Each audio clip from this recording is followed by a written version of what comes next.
is Yuemei Zhu. This is my visual thinking project, LA Chinatown. Migrating to LA, Chinatown might be just the ways crossed my mother told me about all a spectacular oriental settings in movies and TV dramas. But when I actually stood on the street of the LA Chinatowns and touched the Chinese and Western cuisines, I realized that this place was completely different from what I have imagined.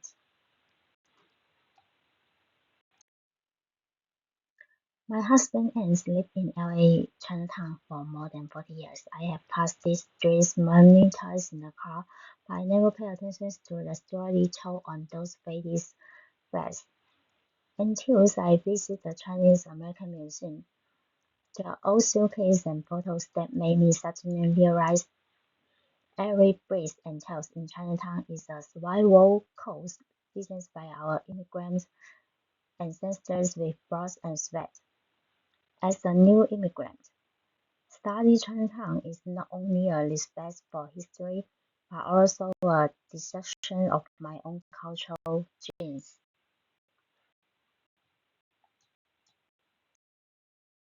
The history of Los Angeles Chinatown can be divided into several periods.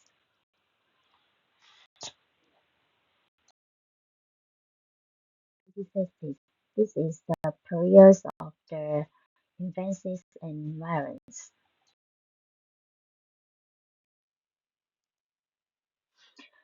In the 1850s, with the development of the California Gold Rush and the construction of the Pacific Railroad, more and more immigrants, including large number of Chinese, flocked to California in search of a better life.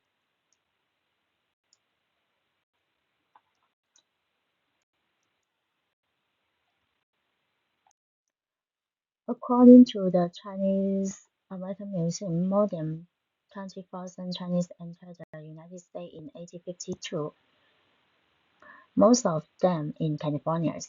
While there were only two Chinese in Los Angeles, during the construction of the Pacific Railroad, Chinese laborers spread from San Francisco to Los Angeles. By 1870s, the Chinese population in Los Angeles was about 172. Most of the Chinese lived in the street neighborhoods, which forms the area's prototypes of the old Chinatown.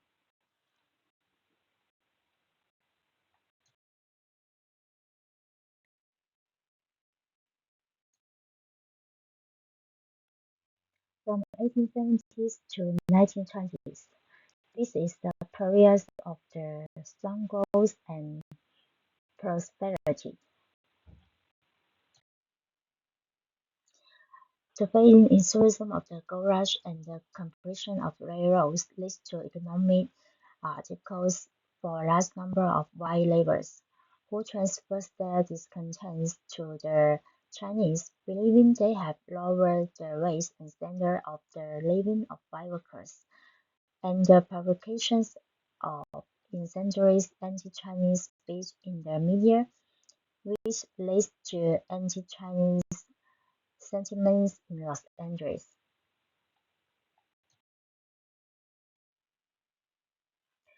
In 1871, the largest launching in United States history took place on Nicholas Street.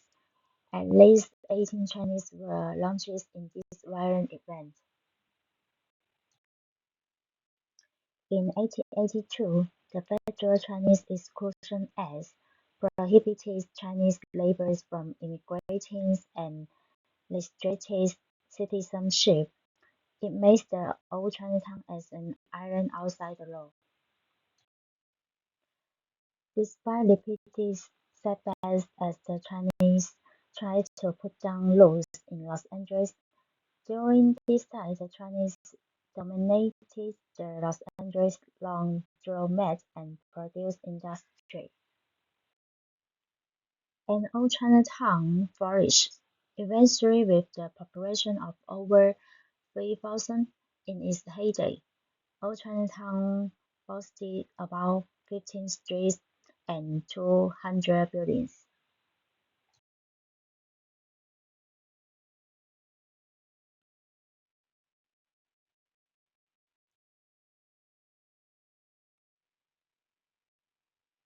From 1930s to 1950s, this is the period of migrations and rebirth.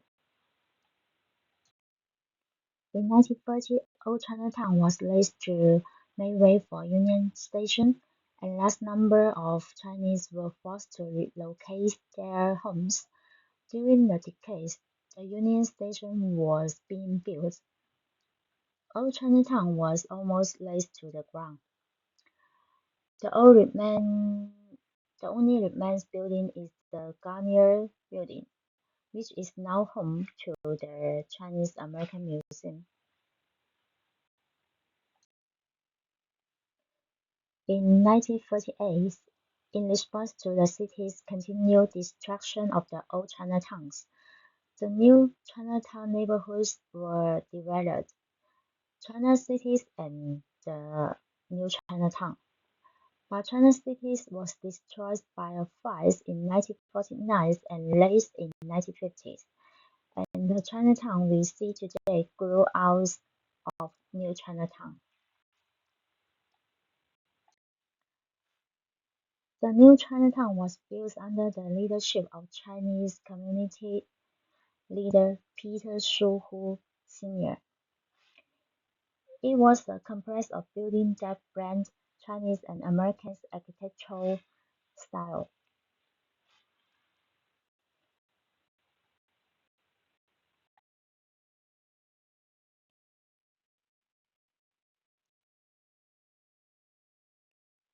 From 1960s to 2020s, this is the period of the extension of New Chinatown. After the 1950s, with the repeals of the Chinese Exclusion Act and the post-war economic recoveries, the second generation of the Chinese Americans began to migrate to emerging communities such as Monterey Park and the San Gabriel Valleys in the eastern suburbs of Los Angeles. I began to participate in political activities to overcome the new challenges they encountered locally. Today's Chinatown is no longer the original Chinatown. According to the data from the 2020 US Census website, the racial composition of the Chinatown is Asians accounts for 47.155% and the other ethnic groups accounts for 62.45%. The website does not list the details of the proportion of the Chinese among Asians, but it can be seen from the data that Chinatown is no longer a settlement dominated by Chinese. LA Chinatown now gives me a feeling like familiar but distinct. What made me feel familiar? The first one is the application of the colors. The application of the red, green, and yellow or gold everywhere constitutes a complete set of traditional Chinese color spectrum systems. The red symbolizes good luck, green symbolizes vitality, and gold carries the meaning of the wealth.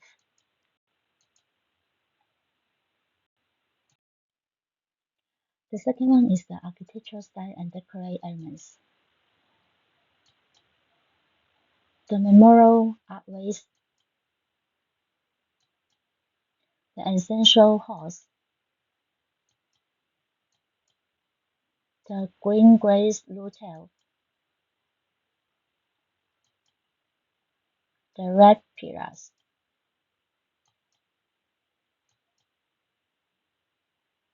the mortise and channel structures,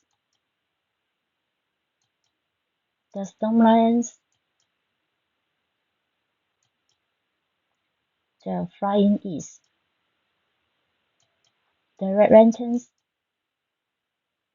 and the Chinese kansas. These are all very classical Asian Chinese architectural elements. The first one is the street scenes. Colorful fruits and vegetable stalls line up along the roadsides, the store overflowing with dry fruits, stationery, fortune cakes, lucky bamboos, and other grocery.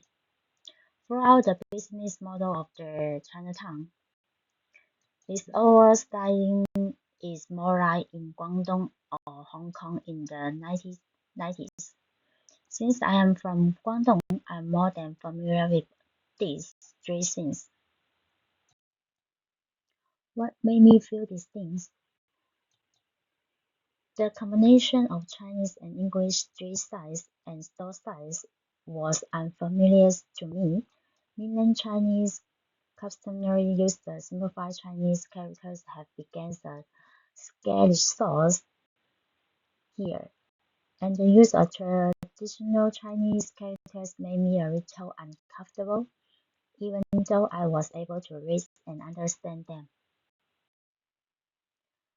The owner of the store closed price to non-Chinese people in fluent English and then checked the bill with his voice in Cantonese. The switch of language intensely made me realize the switch of the cultural identities. The first one is a few foreign tourists were wandering under the archways holding their phones. These scenes of Spanish forms a sharp contrast with the uh, bustle of my hometown. Even though my hometown is a third-class county in Guangdong, the streets were like a symphony that never ends. And the final one is the homeless people and the unpleasant smells in some neighborhoods put me on alarm. In my hometowns, I can pray until the early morning before going home. I may not have seen Los Angeles at 3 a.m., but I have definitely seen Tyson cities at 3 a.m.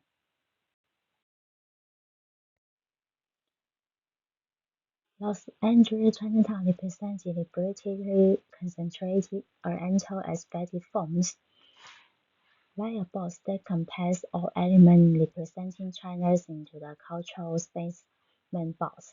I don't think this deliberate symbol stacking is an stereotype of China, but a half-based strategies of the first generation of Chinese immigrants between cultural preservation and identities declaration.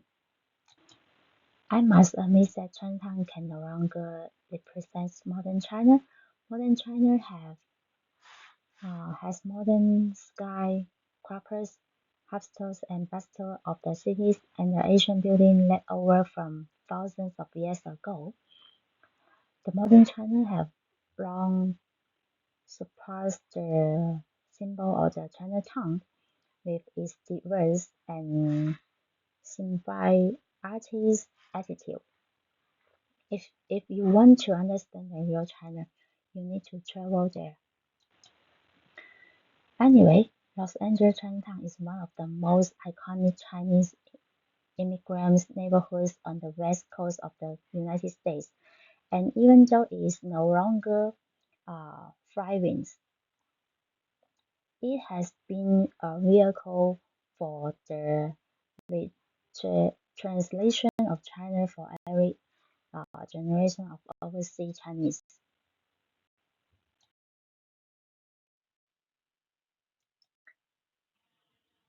That is all for my statements, and thank you for watching.